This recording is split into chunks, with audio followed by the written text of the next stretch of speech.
Hey, I'm Jamey from Stonemaier Games, and today I'm here to answer 9 questions that were presented to me by you if you're watching this, if you know who you are, or if you're watching this on my YouTube channel later. This was asked by a classroom of high school students from Germany who asked some great questions about game design, the game design process, and games in the classroom.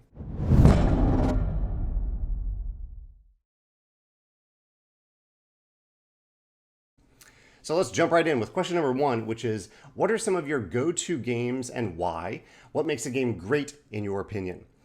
This is a very big question. I play a lot of games. I play a lot of games for the first time so I can learn from them. And then I play a lot of, so those are some of my go-to games, new to me games. But I also play a lot of games repeatedly. And so I picked a few different games from a few different categories here just to mention. This is a very small sliver of the games that I love and that I play and that are on my shelves. I mentioned Blob Party as a cooperative party game. I really like cooperative party games, or if I'm going to play a social party game, I'd like it to be a cooperative version. Blob Party is a great example of that. Cat in the Box is a great trick-taking game. So these kind of go from light to a little bit too heavier. Cat in the Box is a trick-taking game where the cards don't have suits built into them. You declare the suit as you play a card. It's a really clever twist on trick-taking. I included one Stonemaier game on this list, Wingspan. Wingspan I really enjoy because I know the game really well. A lot of people know the game really well, and yet there's a lot of depth and variety that comes from every game of Wingspan. The Isle of Cats is a polyomino game where you're putting these Tetris-shaped tiles on ships and you're doing a draft. I think that's a great game. It's very accessible, very easy to teach and play.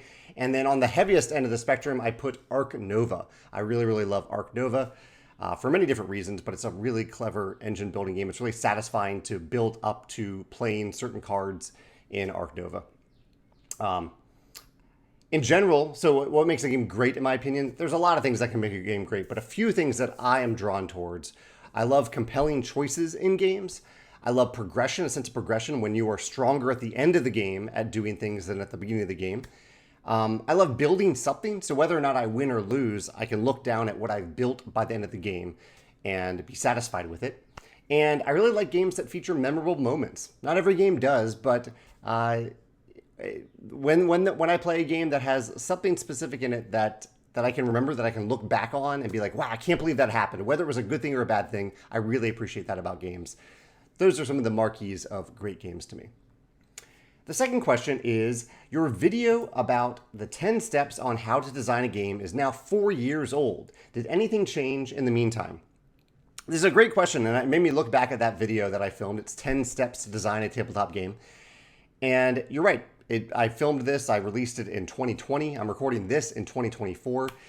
And the reason I haven't updated it is that it really has not changed. Those steps are exactly the same for me now as they were back then, and they're still the same steps that I recommend to someone else if they're designing a game. So someday I'll update that video, but I don't know if it'll be all that different because those are the steps that I use and that I've honed for 12 years now in the business and a whole lifetime of designing games. The one thing I will note, though, is that video was released in 2020. I don't know if it was before the pandemic or somewhere during the pandemic, but related to the pandemic, the COVID pandemic, I can say that my focus for, my appreciation for including solo modes and strong two-player play in any game has increased even higher than it already was. Even before that, at Stonemaier Games, we happen to have solo and two-player was a really, really important part of the games that we released. But now it's not just an important part of the games that we released. It's something that I actively advocate and recommend to other designers as well. Because in the post-pandemic world, you may not always have a full game group to play a game with. And you may only be playing a game by yourself or with one other person. And so I think it's really important for most games, if possible, to play really well at those lower player counts if they're going to be marketable, successful games. The third question is, in your videos, you mentioned that sometimes a great idea needs to be canceled after playtesting. But when do I know when to cancel a game idea? You have mentioned that you had to cancel some ideas in the past. What were they, and why did you decide not to pursue them anymore? So I wanted to start off, it's a great question, and I wanted to start off by mentioning that I don't know if cancel is quite the right word, and maybe I use that word in the video, but it's not quite the right word, because really what I'm doing when I have an idea that isn't working out the way I hoped, or where I don't think it will be special or innovative or fun, is that I set it aside. I don't fully cancel it. I do stop working on it, but I set that idea aside. I make a note of it. I have binders full of papers of ideas back here. I have ideas on my computer of things that didn't work out, but that I hope might work out in some game someday. I'm still learning from these things as they happen. The question is, or one of the questions is, when do I know when to cancel a game idea? A lot of it is a gut feeling, I think. Part of it can emerge if you playtest a game with other people and they just really don't like it, if it falls flat with them. And that has definitely happened with some of our games, whether it's been in local playtesting with friends or coworkers, or it's been with blind playtesting when we've done a session of blind playtesting and realized that the game is not what we thought it was, or not as good, not as fun as we thought it was.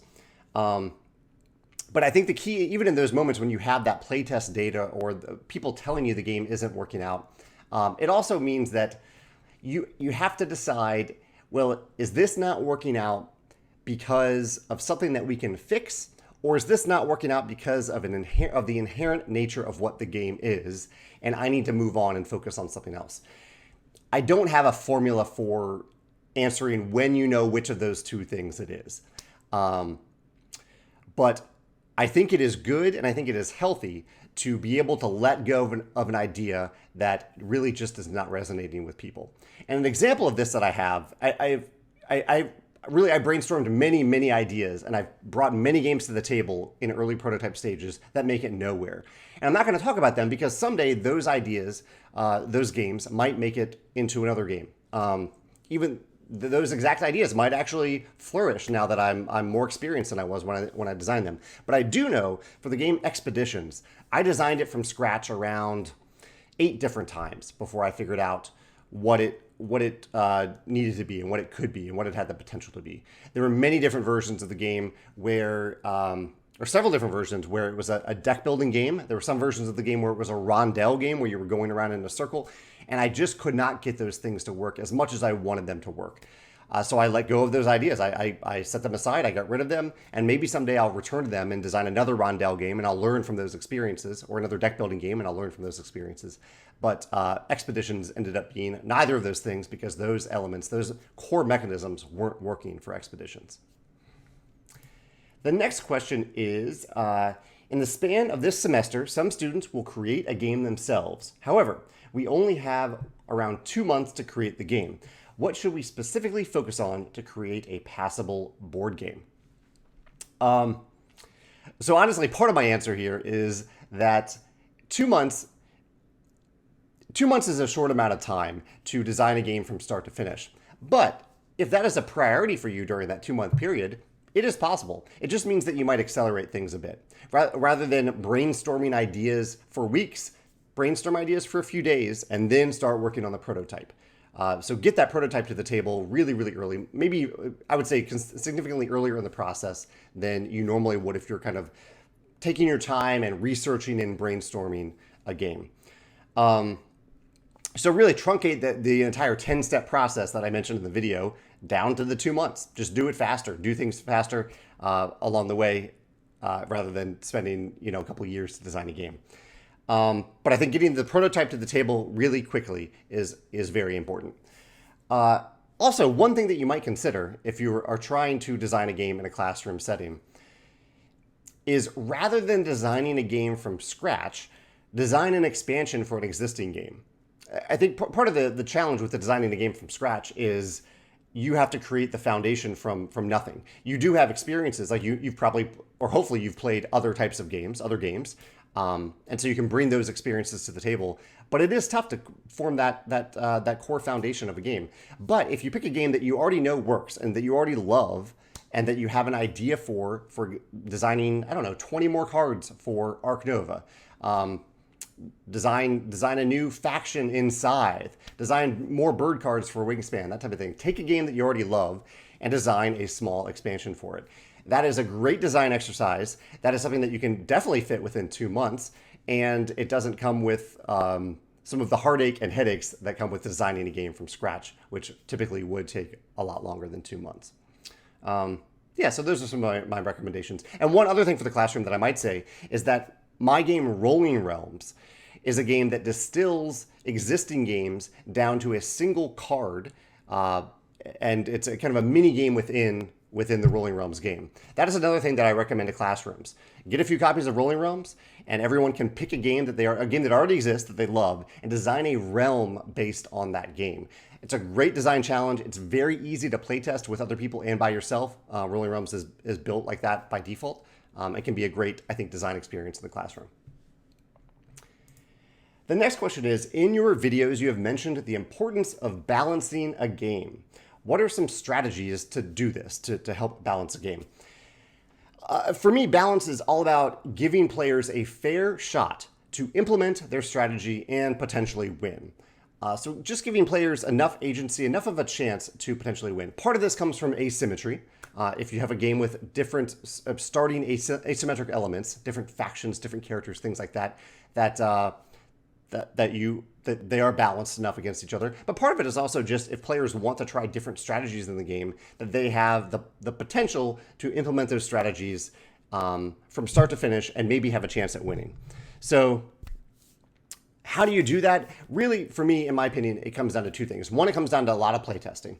And not just gathering information from playtesters, anecdotal information, but also gathering data from those playtesters, asking questions like, which faction won? Were any cards overly frustrating? Were any cards feel underpowered or overpowered? Get as much data as you can from those playtests, and then analyze that data. If you have a wealth of that data, if you're designing a game in 2 months, you're not going to have a ton of data, but you'll have something to work on.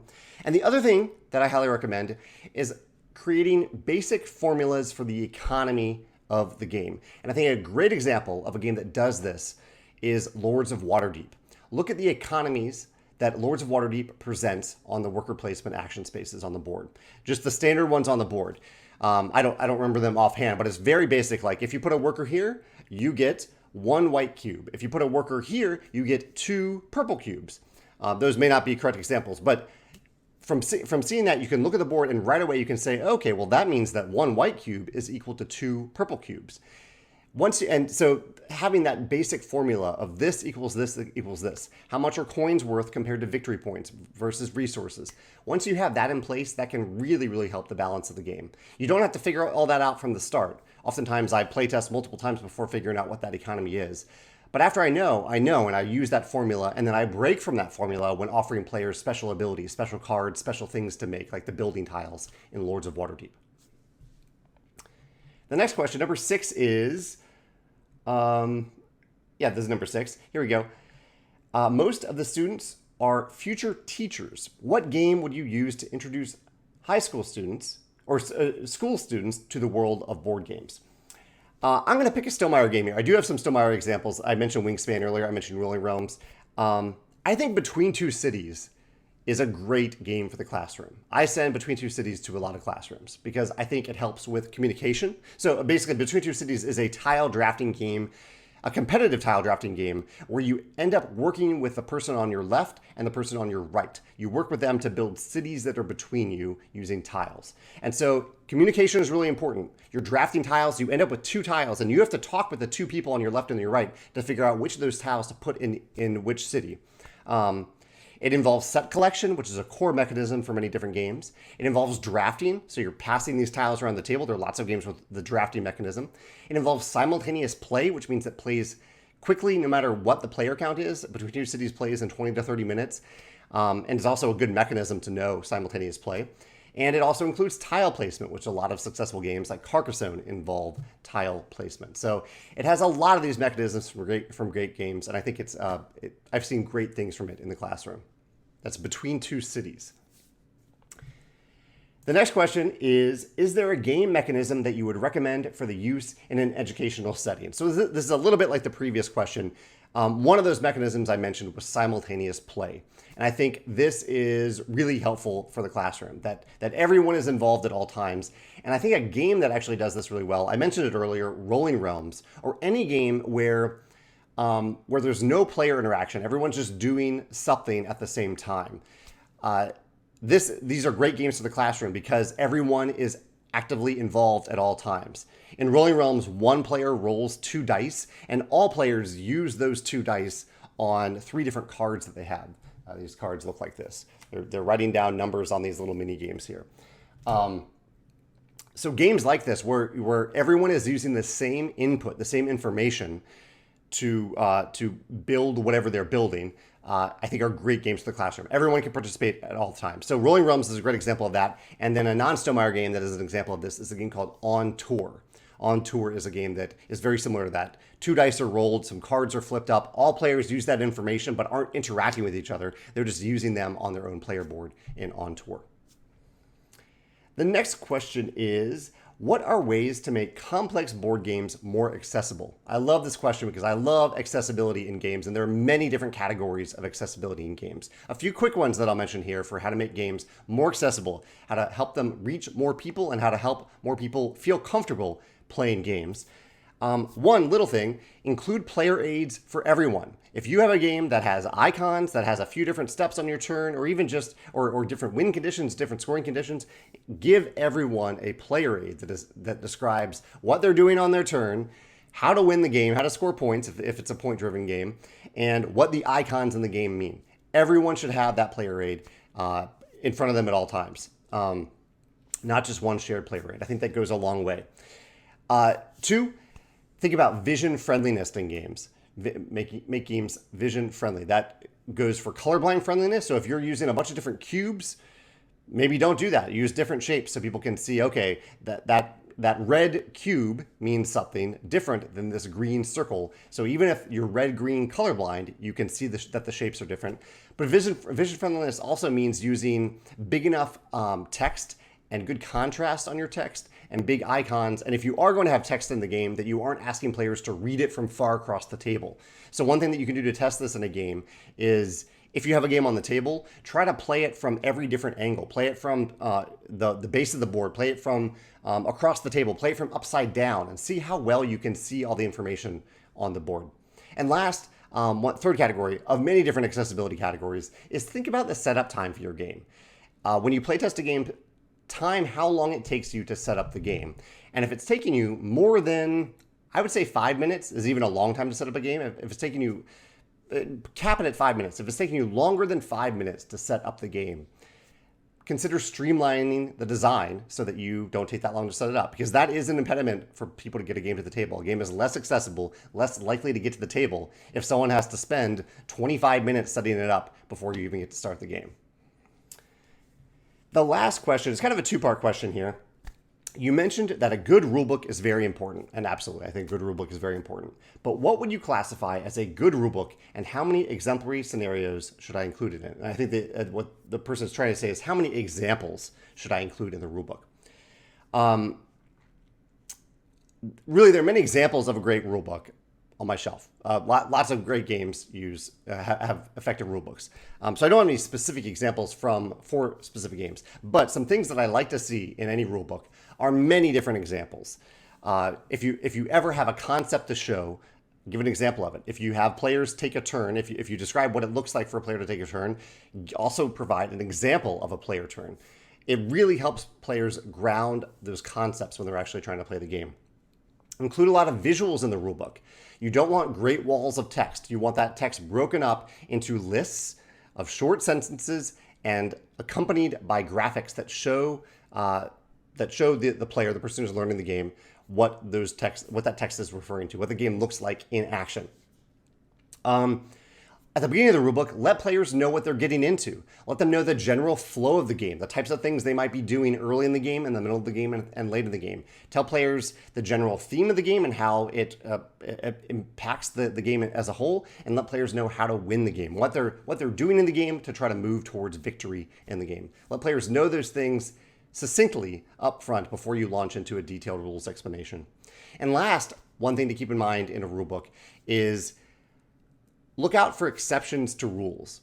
And this isn't actually just about designing a great rulebook. This is about designing a game that players will remember, a game that is intuitive to players. If there are exceptions in the rulebook where you say, okay, normally on your turn you do this, but if this one thing happens, do this instead, or do this normally, except in this one situation, don't have those. Remove those situations. If you're using the word accept, or if you're using the word remember, if you have to tell players to remember something, that might mean that you need to incorporate that information into the interface of the game so players don't have to remember that, going back to the idea of player aids in the game. So look out for exceptions and the word remember and remove them from the game, or greatly improve the interface so that players don't have to remember those odd edge cases. And last, the second part of this last question was, is there something special to regard when having school students in mind for rulebooks? And so I think this question is about designing games in the classroom, what students should think about when writing effective rulebooks in the classroom. And I wanted to say that great rulebooks that you find in published tabletop games are written by people and then laid out often in design or graphic design programs by professional graphic designers. So I would not strive for that level of beauty in your rule books in the classroom. I think that's going to be very difficult unless you have students that are very, very good at InDesign or graphic design. Rather, just focus on clarity. And you can use Microsoft Word, you can use a Google Doc to just create an effective rulebook. It doesn't have to look like a real rulebook in a game to be an effective rulebook. And I know this because when we create rulebooks at Stonemaier Games, I create them, I write them in Word or Google Doc, and I send them to playtesters. And playtesters have to learn the game from those rules before my graphic designer comes in and makes those rules really pretty in graphic design and fully formatted and laid out. So just keep that in mind in the classroom, that you don't need to make a beautiful rulebook. You just need to make it so that people can understand the game. And the way that you know this, the way that you test this, is by actually writing down the rules and giving those rules to someone else and not helping them learn the game.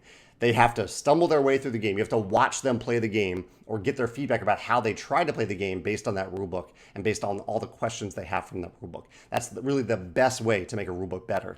Give the rules to someone who doesn't know the game and don't help them. Make them learn the game from those rules. These are wonderful questions. Thank you all so much for taking the time to answer them. I'm flattered that you chose me to answer these questions. I really, really appreciate that. And I hope your game design experiment in the classroom goes well. Let me know how it goes in the comments of this video when I post it on YouTube. And if anyone watching this on YouTube has any questions or anything they'd like to add, feel free to do so in the comments. I'd love to hear from you, whether they're questions or additions to the comments that I've made here. Thanks.